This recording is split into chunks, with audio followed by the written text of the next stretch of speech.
ছিলেন তাকে কল দিয়েছি, সে বলে যে আমি তো তাদেরকে পচা মাংস রান্না করতে বলি নাই। এখন হচ্ছে প্রক্টোরিয়াল টিম থেকে 2 জন আসছে, আমরা দেখবো যে তারা কি করে, তারা কি জরিমানা করে সেটা প্রক্টর স্যারের উপর ছেড়ে দিলাম। ডাকসুর দায়িত্ব ছিল এটা সবার সামনে দেখানোর, আমরা সেই দায়িত্ব পালন করলাম। ম্যানেজার সামনে আসতেছে না, কি কারণ জানি না, তারা এখন পর্যন্ত কোনো সদুত্তর দিতে পারে নাই। এই যে পচা মাংস, যদি আমরা না আসতাম এই মাংস রান্না করে আজকে খাওয়ানো, এটা সবার জানা। প্রত্যেকটা দিন আমাদের কোনো না কোনো হলের ক্যান্টিনে অথবা কোনো না কোনো ক্যাফেটেরিয়ায় আমরা দেখতে পাই যে মানে পোকামাকড় সহ তেলাপোকা সহ রান্না চলে আসে। স্টুডেন্টরা প্রত্যেকটা দিন শিক্ষার্থী সংসদে এটার হচ্ছে একটা না একটা অভিযোগ থাকে। আপনি আর একা নন, ইউনিভার্সাল কার্ডিয়াক হসপিটাল আপনার হৃদয়ের আরো কাছে। মানে মাংসটা ভালো না, মাংসটা চেঞ্জ করার জন্য নতুন মাংস কিনে আনার জন্য পাঠাইছি।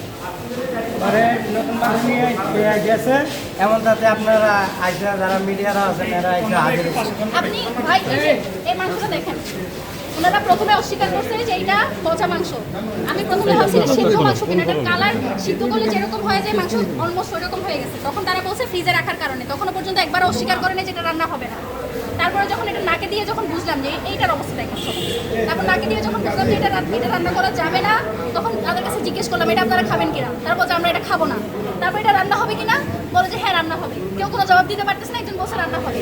এরপরে এই জায়গা আপনাদের স্টাফ বলছে করে এই জায়গা আমাদের রেকর্ডিং আছে। বাবুর্চি এসে বললো যে এটা রান্না হবে না, তারা নতুন মাংস আনতে পাঠাইছে অলমোস্ট 10-15 মিনিট পর। তারপর হচ্ছে তারা বললো যে তারা মাংস আনতে পাঠাইছে এবং সেই মাংসটা এই যে এখন তারা নিয়ে আসছে। এটা ভাউচার আছে, কিন্তু এই মাংস কখন কেনা হয়েছে, এটা রান্না আদৌ হবে কি হবে না সেটার কোনো দিতে পারে না। ডাকসুর সদস্য হিসেবে আমাদের দায়িত্ব হচ্ছে হলো প্রশাসনকে দেখা দেওয়া।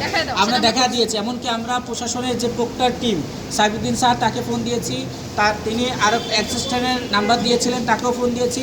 আমরা প্রক্টর টিমের সবাইকে জানিয়েছি এবং এই টিএসসির যিনি ডিরেক্টর পরিচালক ফারজানা ম্যাম তাকেও আমরা জানিয়েছি যে এই অবস্থা। এবং আমরা হাতে নাতে এই যে ডকুমেন্ট সহ তিনি এখন যে নিয়ে আসছেন, আমরা প্রথম যখন আসছি তখন কিন্তু তারা সরাসরি বলেছে যে এই মাংস রান্না করা হবে, তারা খাওয়ানো হবে। তখন তারা একবারের জন্য স্বীকার যায়নি যে মাংসটা নষ্ট।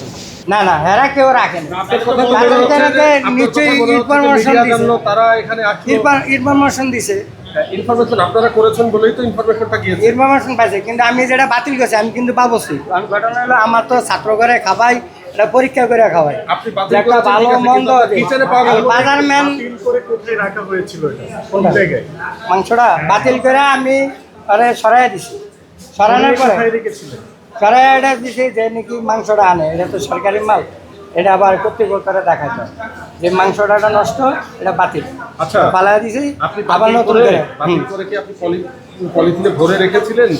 না, বলে রাখছি যে স্যারেরা দেখায় আমাদের তো ফরিদ স্যার আছে, তারা তো অভিযোগ করছে যে আপনারা রান্না করবেন স্বীকার গেছে। না রান্না করার এরকম আমি জানি পাকাই আমি। আমাদের ডাকশোতে তো আপনারা জানেন, ডাকশোতে তো কোনো সময় এরকম হয় না। ডাকশো টিএসসি এবং কোনো সময় এরকম হয় না। আমাদের ফ্রিজ নষ্ট হওয়ার কারণে কালকে বৃষ্টি হয়েছে, আপনারা সবাই দেখছেন, কিন্তু বৃষ্টি হওয়ার আগে আমাদের প্রতিদিন সকালবেলায় মাংস আসে। আপনারা আইসেন সকালে দেখেন কটা বাজে মাংস আসে।